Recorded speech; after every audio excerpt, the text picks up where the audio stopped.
Hi friends, please subscribe to Amravati Media and press the bell icon for more latest updates.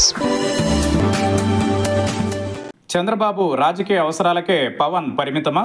కూటమి ప్రభుత్వం వచ్చిన తరువాత అమరావతిపై ప్రత్యేక శ్రద్ధ కనబరుస్తోంది. రాజధాని అభివృద్ధి మొదటి ప్రాధాన్యంగా ఎంచుకుంది. 8 నెలల క్రితం సిఆర్డీఏ కార్యాలయ నిర్మాణానికి కూటమి సర్కార్ శ్రీకారం చుట్టింది. వందలాది కోట్లు ఖర్చు చేసింది. ప్రతిరోజు వందలాది మంది ఆ కార్యాలయ నిర్మాణంలో భాగం పంచుకున్నారు. ఎట్టకేలకు సిఆర్డీఏ కార్యాలయం సీఎం చంద్రబాబు చేతుల మీదుగా ప్రారంభానికి నోచుకుంది. రాజధానిలో ఏ నిర్మాణమైనా ప్రభుత్వానికి ప్రతిష్టాత్మకమే.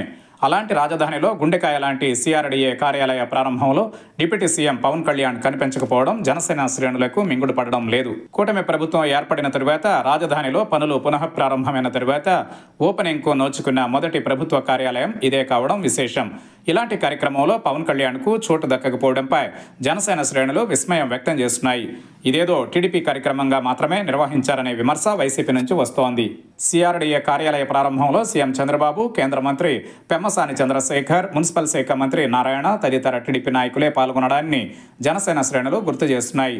రాజకీయ అవసరాలలో మాత్రం పవన్ను ముందు పెట్టడం, ప్రభుత్వ కీలక కార్యకలాపాలలో ఆయనకు చోటు ఇవ్వకపోవడం దేనికి సంకేతమని జనసేన కార్యకర్తలు ప్రశ్నిస్తున్నారు.